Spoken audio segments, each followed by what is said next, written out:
ស្ដាប់យើងមកហើយអ្នកចម្បាំងលើដីភក់អ្នកចម្បាំងលើដីភក់ប្រយុទ្ធ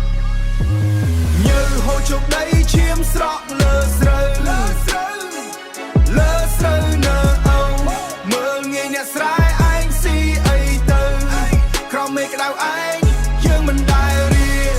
ចិញ្ចឹមពួកឯងឲ្យរੂគ្រប់គ្នាឈាមស្រក់លើទៅយើងងាយអ្នកស្រែឯងស៊ីអីទៅមើលងាយអ្នកស្រែឯងស៊ីអីទៅមកដៃកាន់កណ្ដៀវដូចកាន់អាវុធឆាប់ជន់ពួកជ្រៅគ្មានពាក្យថាអ៊ូអត់ទេក្មេងក្រុងចេះអីក្រៅពីអួតឡានបើគ្មានពួកអញឯងដាច់ពោះដាន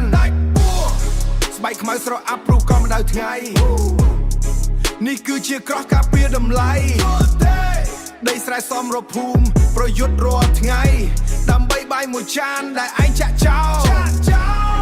កុំមកមើងងាយកុំមកចង់សើញើមួយតំណក់ថ្លៃជាងវាឯងអញដើរកាត់បន្លាឯងដើរលើមរាតែបាយក្នុងពោះគឺអញអ្នកដាំញើហូរជោគដីឈាមស្រក់លើស្រូវនៅ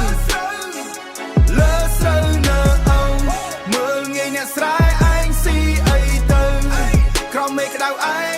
យើងមិនដែលរៀចិញ្ចឹមពួកឯងឲ្យរੂគ្រប់គ្នាឈាមស្រក់លើទៅយើងងាយអ្នកស្រែឯងស៊ីអីទៅមើលងាយអ្នកស្រែឯងស៊ីអីទៅចងចាំទុកទៅ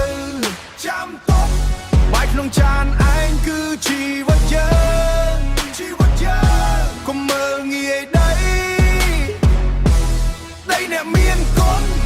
ពីអញនិយាយគឺសំដៅលើអ្នកមួយចំនួនតូចតែប៉ុណ្ណោះអ្នកដែលពាក់ព័ន្ធមើលងាយដល់អ្នកស្រែ